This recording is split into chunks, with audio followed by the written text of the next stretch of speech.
to to be a real leader, you have to. It's never easy. You gotta go through that fire, and you gotta face some tough decisions. You gotta really look yourself in the mirror and ask yourself, what can I do? Face the harsh truth of what's going on.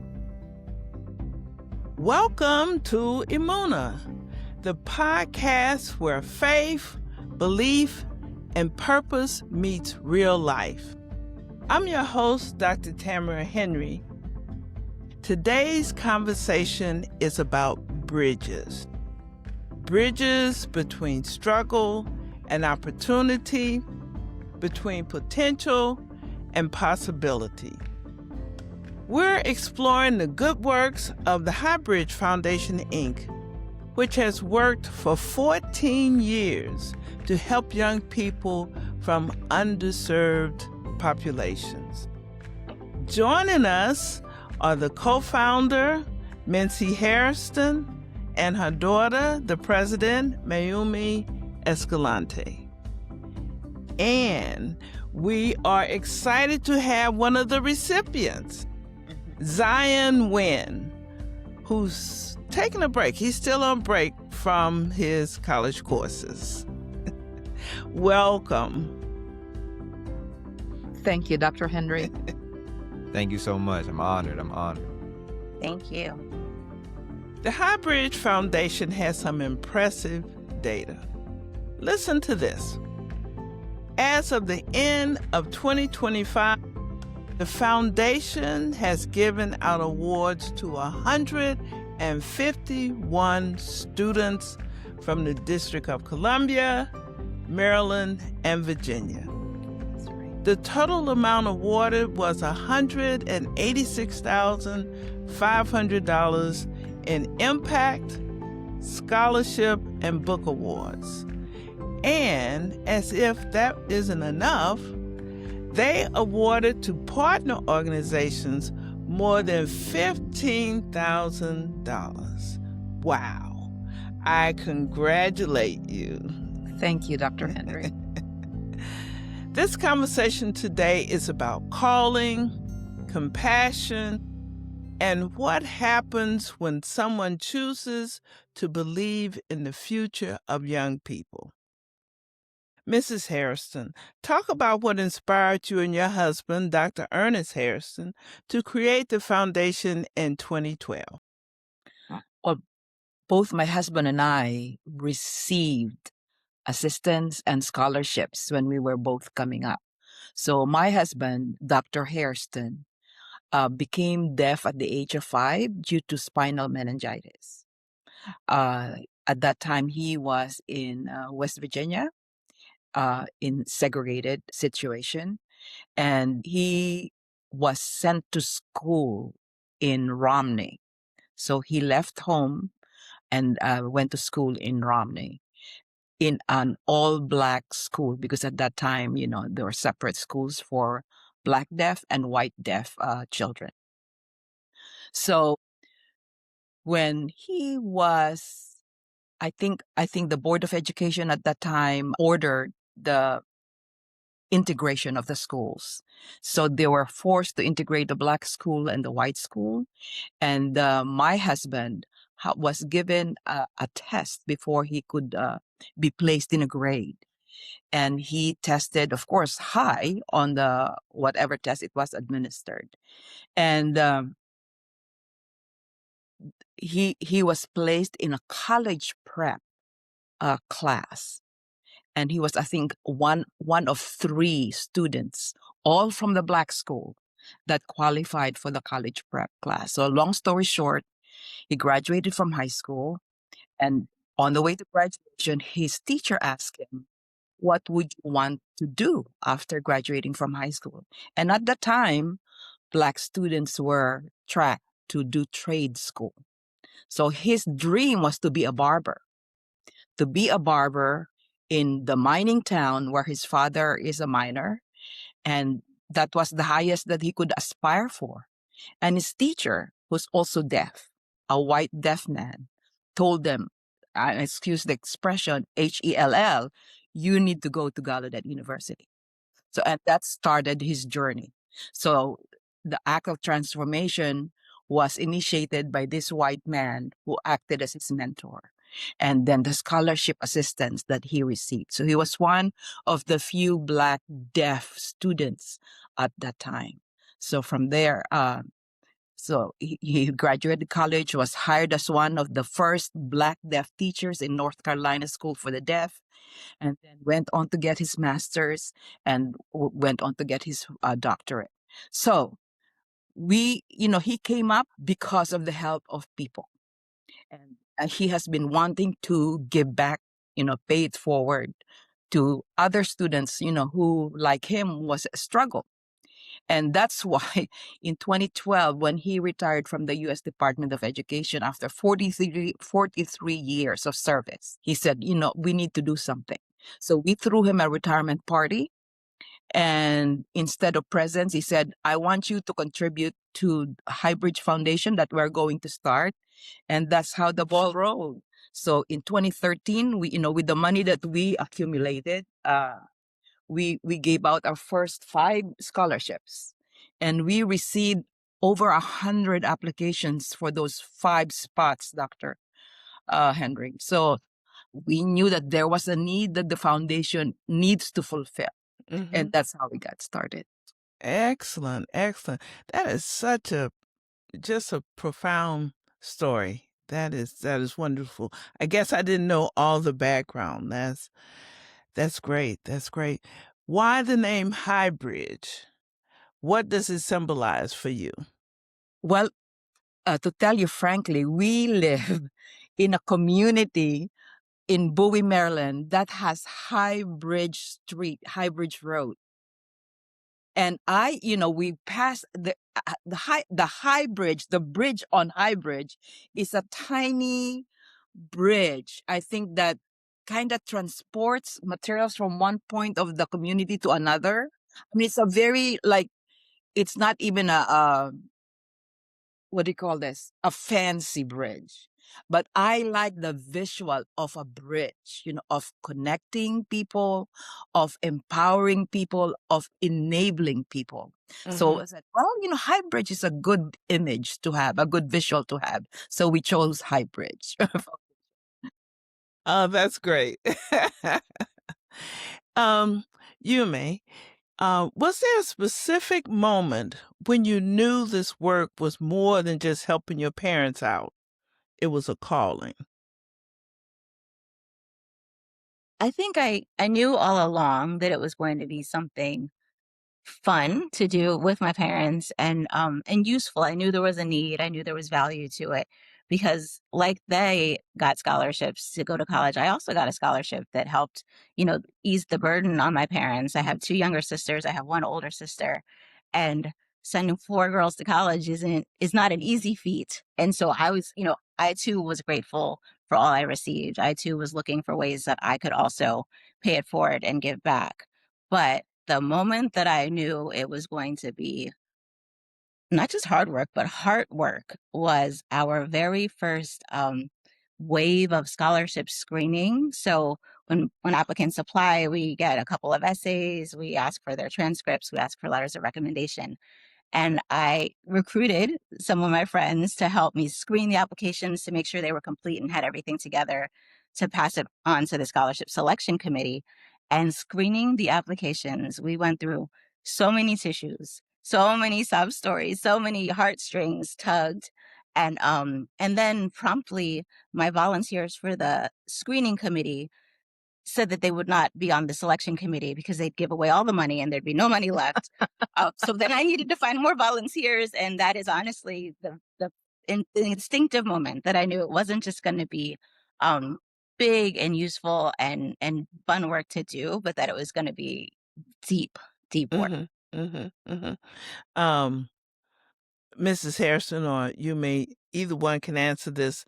The foundation's mission speaks of reaching, connecting, serving, and empowering. Why are those 4 words important? But because that's what scholarship achieves. Scholarship is transformative. education is transformative. Uh, and I think, those goals summarize what we want to accomplish, with the foundation.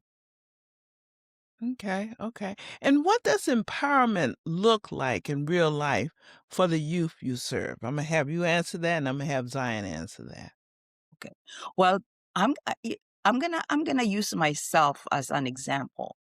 Um, that my transformation. I grew up in the Philippines in a culture where my folks were farming people, and at that time, my family did not put a lot of importance on educating women. So the boys in the family were, you know, encouraged to go to school, but I, because I'm a girl, you know, was not pushed towards that direction.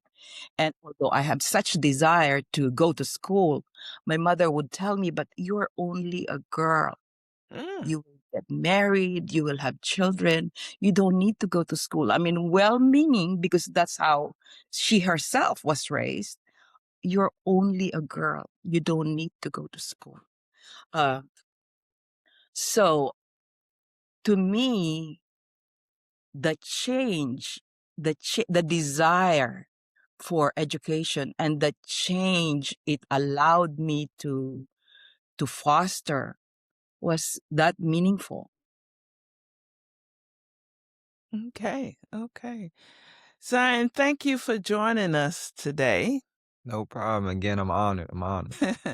Tell our audience a little about yourself and then talk about what empowerment looks like in your life. Okay. Well, I'm a junior. I attend Penn State University, and I'm majoring in criminology and specialization in computer stat. So that's a little bit about myself. But what empowerment looks like in my life, what hybrid represents is, helping kids, get to college and, live out their college dreams and live out their, future dreams, and just supporting them. And they definitely helped me in a trying time when my father passed away. And it was just a tough experience in general, not knowing, I mean, what my life was gonna look like after that. Obviously, half an income was just suddenly taken away, and so college, although college is definitely the end of the goal all the time, I mean, your opportunities shrink just naturally. And so with the help of hybrid, I've been empowered to, go to Penn State and attend Penn State and excel, and, just definitely took off some of the burden off my mom's shoulders, who we really needed at the time. And so, I mean, empowerment is just, giving kids the tools to succeed, and you never know what could come out of that. And so, yeah. Thank you. Great, great. Mayumi, you want to briefly explain the process for reaching students and distributing the scholarship and book awards? Sure. So, scholarship season starts in March. So, start stalking our website around then, and we will post the application online. But even if you don't stalk the website, we also make sure that we mail out the information about the scholarships availability to all of the local schools in the counties that we include.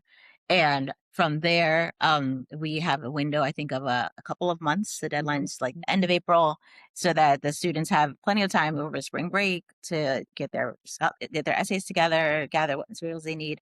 And because it's a spring process, our expectation and understanding is that most have already applied to their colleges, have an idea of where they want to go, are looking forward to acceptance letters. So they should have a lot of those materials, pretty readily available. We really try to be thoughtful about the process and make sure that it's not burdensome. We also accept mailed in applications for students who don't want to apply online if internet connectivity is an issue. We often receive parts of the application from the schools themselves, where the offices will send the transcripts, where the counselors or teachers will send the recommendation letters, so that if a student has trouble gathering everything, we can receive a complete application from a lot of different sources, just so long as that it's a complete at the time of the deadline closing. And then from there, I pull a new new screening committee every year because my screeners give out on me. But there are some faithful that come back year after year to screen, but not select because the selection would be impossible. And then so we screen to make sure, what is complete. And then the ones that are complete, we divvy them up among all of our selection committee. And each application packet is read 3 or 4 times because the committee members kind of read in pairs so that everyone is able to bounce off of each other or see, so that everyone gets a fair look, so that if there is any internal bias, that's not coming through and blocking a student from putting their best foot forward. So we have our screening in pairs, and then they select their top several students that they want to move forward to the next round. And then I shuffle the deck, and then I have them screen in pairs again. And then on the final round, every member of the selection committee reads every application so that all of them are, kind of weighing in, looking at everyone that's got to that stage. And then from there, we select our final awardees for our scholarship awards, which are our original awards. Those are the OG awards. They used to be $1,000. Now they're $2,000. In our second year, so Mom said our first year we gave out 5 of those, $1,000 each. But the selection committee that year told us, they said, it was hard to choose only 5, and there were so many that we thought were just, really close. Like if we could have an honorable mention award, it would be really helpful for, students who just quite didn't beat out another one, but we really wanted to give them something, to encourage them to keep trying, encourage them to go forward, help support them on their journey. And so the second year we gave out awards. That's when our book awards were born. And the book awards were initially $500. Now those are $1,000. And so they select our scholarship awardees, which are they select our scholarship awardees, which are mostly academic based. So these are like high achieving students. Our book awardees can also be high achieving, maybe not as high as our scholarship awardees. But our thought there is that the book awardees may have gone through perhaps more hardship or something that deterred them. If you have 3 great years and then one really rough year, your transcript will show it and your cumulative GPA will show it.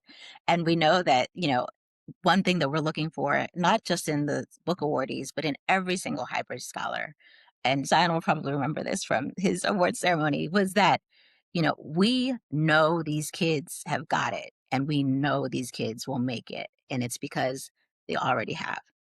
All of them have gotten to graduation. All of them have gotten into college or trade school or community college.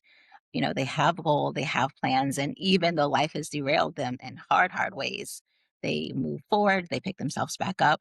And so college is challenging, as Zion reported back to us when we got to have him back as a speaker. College is challenging, but we know that the greatness in these students is greater. And, and their community, their support system, their belief system, their faith is greater than any challenges that they face. And so we back these kids through the book awards, the scholarship awards. And just in the last few years, we've introduced our impact awards, which are our biggest awards. Those are $4,000 each.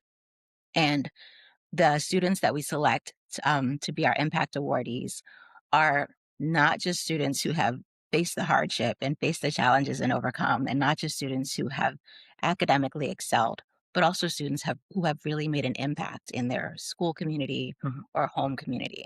Mm-hmm. Because we want to honor the impact that they've made, the volunteer work that they have rendered. Right. And then really, invest in the impact that we know they will make in the future. Yeah. Wow. There's one characteristic that our awardees can be described as is scrappy. Like that. Yeah, scrappy. We know that they will make it happen. Mm-hmm.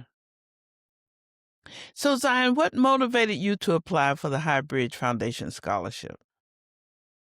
Well, what motivated me? Well, like I said, I was going through a rough time, so any scholarship on the table would have been great. But as they said, resiliency and determination was a big factor, was a big characteristic in their awardees. And so myself, that's how I'm described a lot. Is I have a lot of determination. It's not really easy for me to quit, and so going through the tough time I was going through with my dad passing away, that's a life altering change. I mean, that can tear anybody down in the right circumstances. But I mean, they helped me out. They helped pay for college for me. And even though like she said earlier, first year wasn't the greatest. First year was not the greatest.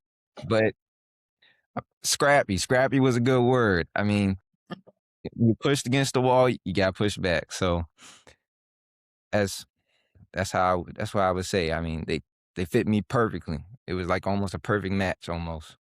So you think that that's what impressed the hybrid judges the most about you, that through your essays and other information that you supplied, they said, "Oh, that's one scrappy dude," or do you think it was something else? I think it was. I think they really saw the resiliency in me. I mean, to I had a lot of challenges that first year, and it showed on paper. To be honest, it showed. Yeah. And so, but I mean, just the way I'm wired, I just, I was kept thinking, how could I do better? How can I improve? Where did I go wrong? What can I change? And slowly but surely things changed, and I went from a terrible first semester. I just got a 4.0 last semester, Oh, and wow. so Yeah. that's, Yeah. Yeah. that's resiliency, that's the determination, and it was that and leadership. Honestly, I think that in leadership. I mean, to to be a real leader, you have to. It's never easy. You gotta go through that fire, and you gotta face some tough decisions. You gotta really look yourself in the mirror and ask yourself, what can I do? Face the harsh truth of what's going on. To Yeah. Okay, Yeah. that's great. What do you think are some of the biggest challenges facing underserved youth today? Well, I would say finding resources, where they can obtain financial assistance, Uh-huh. um, and finding advocates for them. I think for underserved students in a school setting, that would be their counselors and their teachers and mentors, coaches. The one challenge that we face in our screening process is that sometimes counselors do not follow through. Like the students put in the application, but then a requirement is, a recommendation from a counselor or a mentor. And so we have several disqualified applications because of the missing part due from the counselors. So finding someone who would advocate for you, through this process is very important. Um, and also finding us, right? Yeah. Finding us. We do send the application information to all the guidance counselors and schools. That's true, but sometimes it doesn't filter down to the students who would qualify for our scholarships. Okay. And Zion, what would you say are some challenges that you see on campus facing underserved youth?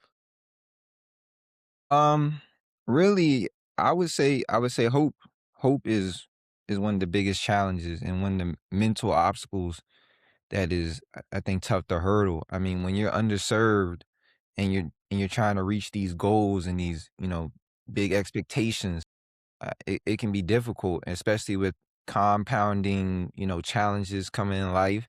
I mean, when you're just getting hit with things left and right and left and right. I mean, if you don't see any hope at the end of the tunnel, I mean, it can be difficult on its own. And these are kids with they have all the brain power. they had the smarts, the skills, there was determination. But I mean, let's just be honest. You're getting hit left and right. I mean, that can hurt anybody. And so I really say hope and support. Honestly, hope and support. Just Wow. supporting these kids and through their challenges, opening a door for them where they thought it was closed. I mean, that can make all the difference for real. Wow. Okay. Yumi, how do you sustain this work emotionally? You talk about that first year that you did it, and I mean, it was very emotional. I'm sure it is, It still is it emotional still every is. year. Every year it is. So, how do you sustain this work emotionally? Well, I'm really grateful for the group of volunteers that we have, and especially grateful for the volunteers who have introduced us to even more volunteers. Both for our screening committee, for our selection committee, and then in our board of And our board, directors yeah. also. So it helps to do the work with friends, because many hands make light work, and it's so nice to have like-minded people who understand the mission and understand the goals and have the same passion for these youth that my parents do, that I do. um, and so that's one of the ways, all of those combined help sustain my own efforts. Especially like, when the nights get long and it's crunch time. But another thing is that, I know my kids are watching. My kids understand the process. My kids understand the scholarships. Now that I have a couple in high school, they are telling all their friends so that their friends know to look out for. So we have hybrid ambassadors at Yeah. this point. Yeah. And they come to our award ceremonies every year so that they can meet the scholars themselves and hear their stories. So, knowing that my kids are watching and knowing that the work matters, but really, doing it in the company of like-minded folks. Okay. That's true. That's true. And our board of directors, if you would take a look at them, tend to be on the younger side. I mean, they're not people my age. uh, and that is part of the mission too, is to get folks started on this good work, Mhm. earlier in life, instead of waiting when after you retire, to Mhm. dedicate uh, your life, or to this cause. Okay. How can listeners support or get involved in this mission? So they can start by checking us out on our website, highbridgefoundation.org.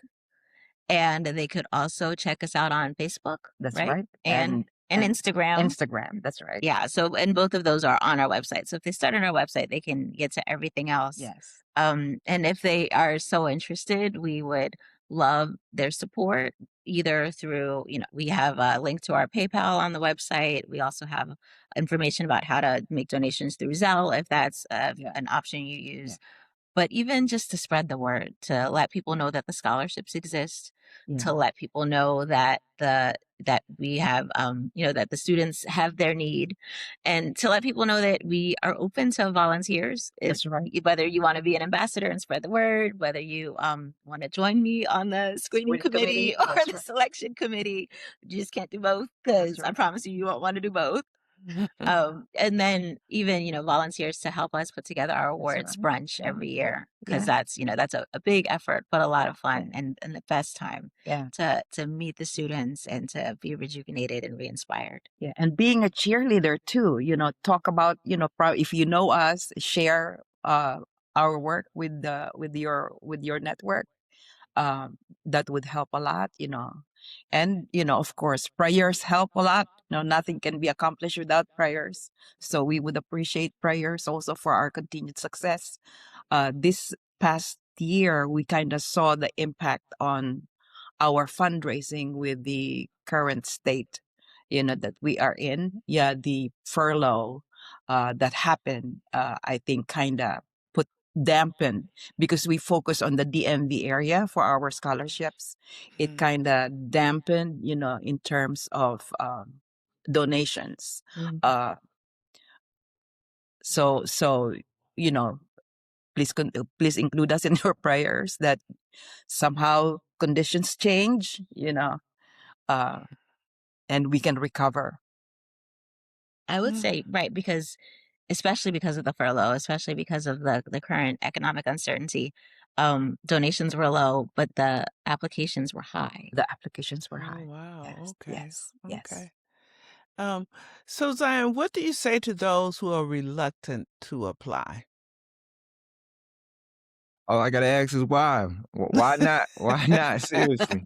I mean, it will open so many more doors and lead you to so many opportunities.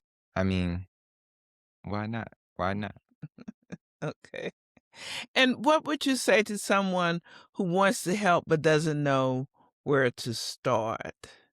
Where to Just start? follow those instructions you mean that you outlined, or Yeah. anything else?